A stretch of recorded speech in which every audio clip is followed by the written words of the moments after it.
Hey guys what's up, कैसे हो आप लोग।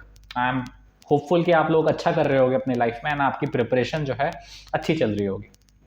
इस वीडियो में हम डिस्कस करेंगे एक बहुत इंपॉर्टेंट चीज़ कि कौन कौन से लेसन्स थे जो मैंने यूपीएससी की प्रिपरेशन में सीखे। तो मैं अपने बारे में बताता हूँ।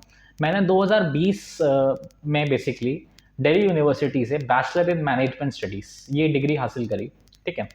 एंड कहीं ना कहीं मैंने अपने लास्ट ईयर में सोच लिया था that I will be preparing for UPSC, क्योंकि मेरा टेम्परामेंट उस तरीके की सर्विसेज में जाने के लिए सूटेबल है, ऐसा मुझे लगा। एंड बहुत अच्छी अपॉर्चुनिटी लगी कि अपने इस कंट्री मैन को, अपने देश को, अपने देश के लोगों को हाईएस्ट लेवल पे सर्व करने का मौका और एक्सपोजर पाने का मौका इस सर्विस से मिला है। डिसीजन ले लिया मैंने। 2020 से तैयारी करी, 20, 21, 22 3 अटेम्प्ट दिए एंड 2 बार इंटरव्यू की स्टेज तक मैं पहुंचा, 2021 में और 2022 में। 21 में मैंने मेन कट ऑफ को 19 मार्क्स से मिस कर दिया था, आई गेस। यस, 934 मेरा स्कोर था, 953 जनरल की कट ऑफ थी। 2022 के अटेम्प्ट में मैंने मेंस की फाइनल कट ऑफ को सिर्फ 1 मार्क्स से मिस कर दिया। 959 मेरे मार्क्स थे एंड 960 इस बार की कट ऑफ थी, जो 426 rank if I am not wrong जो जनरल को एलोकेट हुआ है। ठीक है। तो मेरा सिर्फ 1 मार्क्स कम था। लेकिन फिर मेरे सीनियर्स ने मुझे बताया, बहुत सारे और दोस्तों ने बताया कि आपको जो है थोड़े महीनों के बाद रिजर्व लिस्ट में आपको मिलने की संभावना है कोई सर्विस। सो जो मैंने सर्विस प्रेफरेंस भरी है उसमें मुझे डैनिक्स सर्विस मिलने की संभावना है, जिसमें दिल्ली में एसडीएम बनते हैं। तो बहरहाल ये मेरे कुछ अटेम्प्ट्स का पिछले 3 साल का लेखा जोखा है। ये वीडियो मेरे बारे में नहीं है, लेकिन बताना ज़रूरी था ताकि आपको मेरा बैकग्राउंड पता लगे और मेरे बारे में क्रेडिबिलिटी थोड़ी हासिल हो कि ये जो बंदा हमें ज्ञान दे रहा है इसने खुद क्या किया। ठीक है। लेकिन क्या मतलब आप सोच रहे होगे कि सर आपने तो 3 अटेम्प्ट दिए, 2 बार इंटरव्यू तक गए, तो आपकी तो पूरी लाइफ लाइक यूपीएससी की जो जर्नी वो तो परफेक्ट रही होगी। बट टू बी ऑनेस्ट ऐसा नहीं है। काफ़ी अप्स एंड डाउन्स थे इस जर्नी में एंड कुछ लेसन्स मैंने लर्न करे, बहुत सारी मिस्टेक्स करी, लेकिन उन मिस्टेक्स से बहुत सारे लेसन्स जो हैं वो मैं आपको बताना चाहूँगा कि आपको भी वो सब समझना है ताकि आपको बेटर क्लैरिटी रहे इस जर्नी में। पहला तो लेसन ये है कि थोड़ा ना अनप्रिडिक्टेबिलिटी इस एग्जाम में है। ये फर्स्ट लेसन है। आप चाहे कितने भी 30 मार्क खाओ, बट क्या है, क्योंकि ये सब्जेक्टिव एग्जाम है मेंस का और इंटरव्यू भी थोड़ा सब्जेक्टिव है, तो इसमें ये नहीं है कि आपके अंदर कोई कमी है सिर्फ कि आपका एग्जाम नहीं निकल रहा है। एक्चुअली बहुत लोग मैंने देखा है वो बहुत सारी और चीज़ों में अच्छे हो सकते हैं, लेकिन वो मल्टीपल अटेम्प्ट्स दे रहे हैं but they are not realizing कि ये एक रैट रेस है और उस रेस में 1000 लोगों का होना है। तो अगर वो आप 1001% भी हो ना तो भी आपका नहीं होगा। ठीक है। और ये बहुत ही लाइक हार्ड हिटिंग फैक्ट है, लेकिन यार हमें इसके साथ कोप करना पड़ता है। तो आफ्टर अ सर्टेन पॉइंट अपने आप को ना ब्लेम मत करो कि सिर्फ आपके अंदर कोई कमी है और आपका एग्जाम नहीं निकल रहा। ऐसा होगा बिकॉज क्या होगा, जब आप 3-4 अटेम्प्ट दे दोगे, आपकी एज 25-26 हो जाएगी, आप देखोगे कि आपके आसपास के लोगों की जॉब्स लग गई हैं, they are doing well, they getting married, ये सब चीज़ें, पैसे कमा रहे हैं, और आप जो है एग्जाम की प्रिपरेशन कर रहे हो। वहाँ पे एक इंफीरियोरिटी कॉम्प्लेक्स आना स्वाभाविक है, but you will have to realize before entering this journey luck का फैक्टर है, सब्जेक्टिविटी है, एंड अगर आप वो कॉस्ट अदा करने को तैयार हो तो इस जर्नी में आओ। ठीक है। सेकेंड हार्ड हिटिंग फैक्ट ये है, मार्जिन ऑफ एरर बहुत कम है। क्रिकेट देखते हो, क्रिकेट में कैसे मार्जिन ऑफ एरर आज के बॉलर्स के लिए बहुत कम है।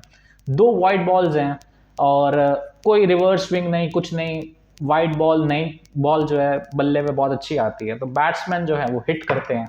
ग्राउंड के साइजेस छोटे हो गए हैं, बैट्स बहुत अच्छे हो गए हैं, जरा सा आपने विड्थ दिया आउटसाइड दी ऑफ स्टंप चौका या आउटसाइड दी लेग स्टंप चौका, लेंथ को वेरी किया, शॉर्ट बॉल मारी चौका। ठीक है। और बैट्समैन के पास तो इतने अतरंगी शॉट्स हैं, जो हमारे सूर्य कुमार यादव हैं 360 डिग्री खेलते हैं, तो वो आउटसाइड दी ऑफ स्टंप की बॉल को भी चौका मार देते हैं, है ना। यूपीएससी में भी यही है।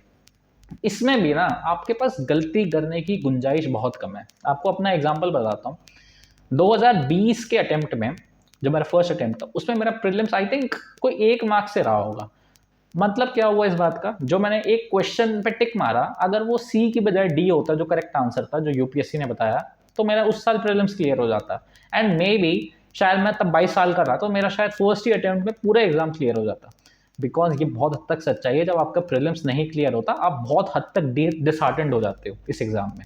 ठीक है, ये है मार्जिन ऑफ एरर। और सुनो, मेरा पिछली बार इंटरव्यू में 184 स्कोर था, एंड इस बार मैंने आपको बताया ना मेरा 1 मार्क से मेन लिस्ट मिस हो गया।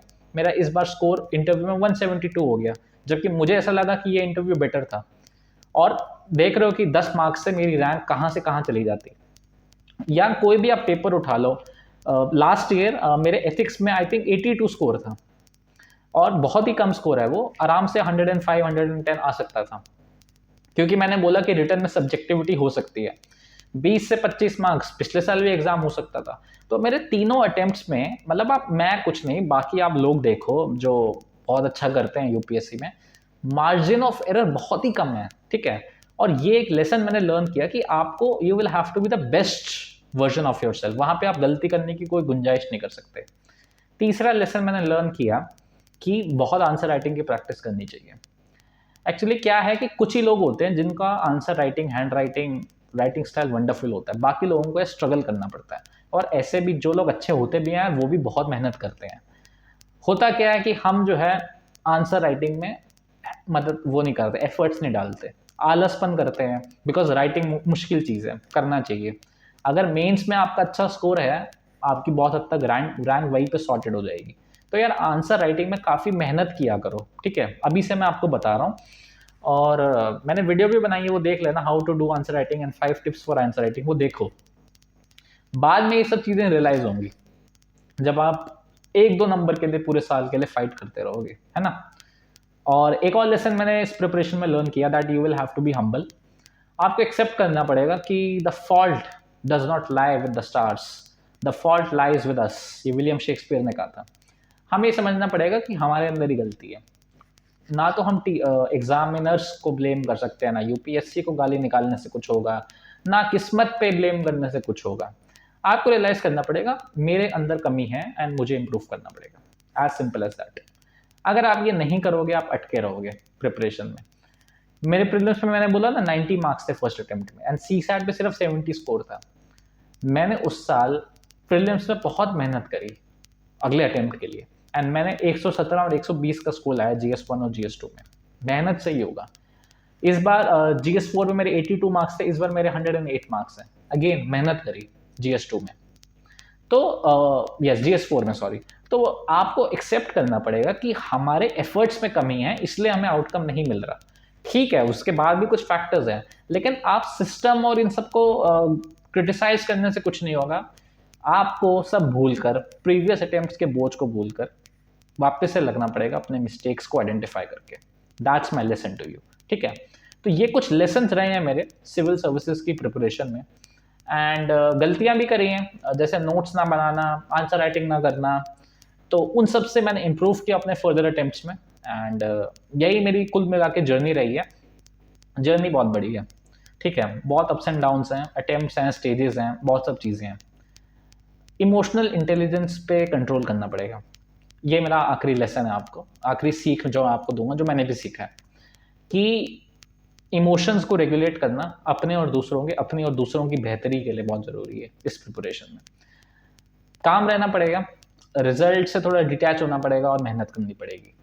और जब भी बुरा टाइम आए, अच्छा टाइम आए, मेंटेन करना पड़ेगा वही कंसिस्टेंसी, क्योंकि यार बहुत लोग अच्छे हैं हमसे, हम्बल रहना पड़ेगा, और कभी भी चीज़ें बदल सकती हैं, ठीक है। तो उस बदलाव को सहने के लिए जो आपकी मानसिक शक्ति है, जो आपकी इमोशनल इंटेलिजेंस है, उसका काफ़ी रोल है इस प्रिपरेशन में, मेरा ऐसा मानना है। पढ़ाई एक तरफ और इमोशनल इंटेलिजेंस का एस्पेक्ट दूसरी तरफ। डैनियल गोलमैन भी बहुत बड़े साइकोलॉजिस्ट थे, उन्होंने भी यही बोला था, जिन्होंने EI का कॉन्सेप्ट फाइंड किया, दैट इट इज 60% जो सक्सेस का श्रेय है वो EI को जाता है, एंड आई थिंक ओनली 80% जो सक्सेस का श्रेय है वो इमोशनल इंटेलिजेंस को जाता है, और सिर्फ 20% ही आपकी IQ यानी कि इंटेलिजेंस क्वेश्चन को जाता है, ठीक है। तो EQ बहुत ज़रूरी है IQ से। ये UPSC में तो और भी है, जहाँ पे इतना स्ट्रेस है, इतनी कम सक्सेस प्रोबेबिलिटी है। तो इस बात को भी आपको रियलाइज करना पड़ेगा और अंदर से स्ट्रांग बनना पड़ेगा, टफ सिचुएशंस को हैंडल करना आना पड़ेगा। तो ये मेरे कुछ लेसन्स थे जो मैंने सीखे, अपनी लाइफ पे भी अप्लाई करना जब आप प्रिपरेशन कर रहे हो। ये डेफिनेटली आपको ट्रांसफॉर्म करेंगे to become a better version of yourself. Thank you.